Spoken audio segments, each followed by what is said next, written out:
DIY with RP. Today, we're actually going to be cleaning this thing up because it's ready to go inside the warehouse. But before we go in the warehouse, I do want to show you the carcass of the old turd so that you can see what it looks like now out in the sun, because it's been in the warehouse for about 2 months.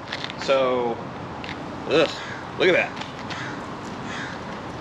Gross. So we haven't seen this car out in the sun lately, not recently anyway. So there is a video, I'll post it, how we got it out here. It's kind of sketchy, actually very sketchy. It involved a forklift and about 4, 5, 6 dudes all standing around pretending like they knew what to do and how they were going to do it.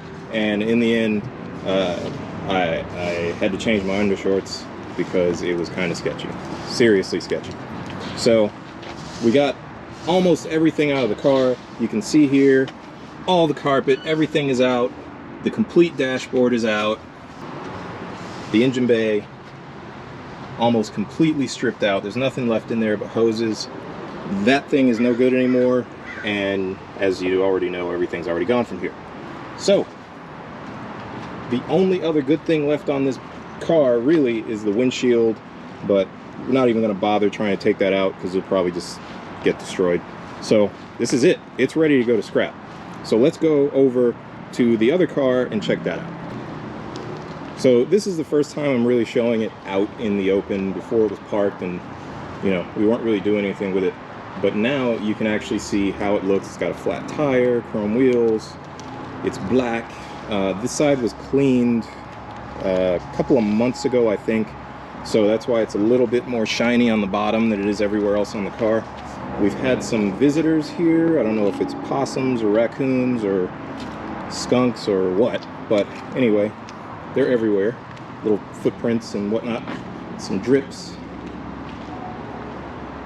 And that is the car. It's going to get washed up today a little bit. I can only do so much since the windows don't close, but I think we're gonna get it done. So the interior also needs to be wiped down a little bit because I'm not sitting my backside in this dirty, filthy, disgusting car. But you can see it's all there. It just needs a little love, right? That's what we all need, right? A little bit of love. It needs a lot of love. It needs way more love than I ever probably will need. But okay, so moving on, let's open the trunk and the hood. So you can see here, we may keep this carpet. It's really nice and clean. Still looks pretty new. Doesn't look like it's been abused or beaten up too much. So chances are this will stay. Closed.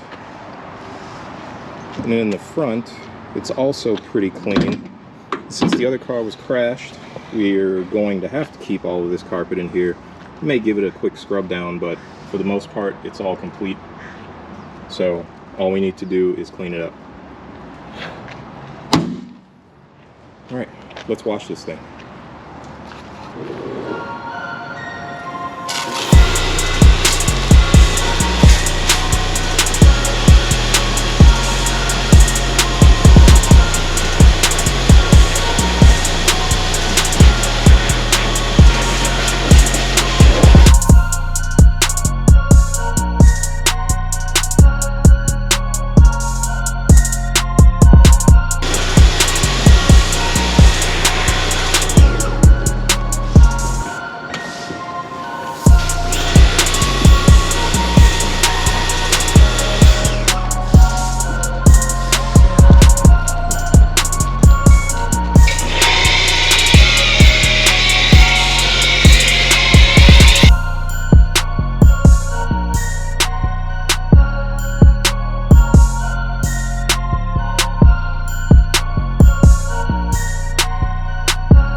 8 to 10 minutes, just giving it a quick wash down.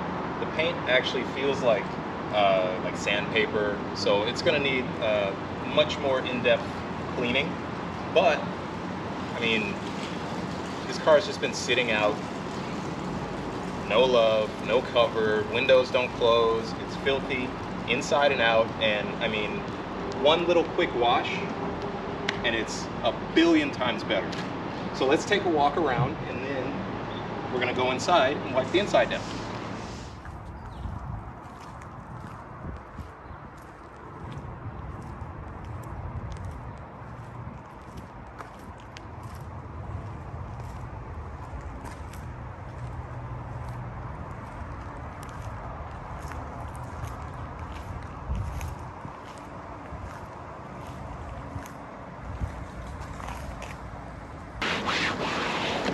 Just dirty, not trying to get it super clean, just clean enough that you don't mind touching it.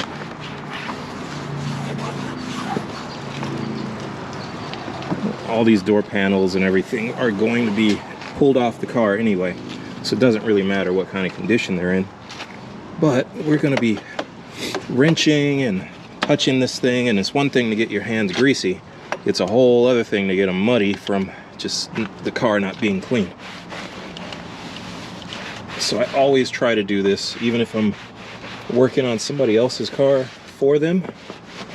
Give it a quick wash, give it a quick spritz, so when you touch the suspension or the brakes or the engine or anything, it's clean. Cleanish.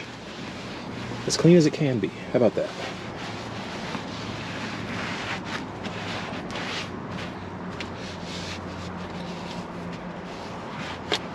This is disgusting.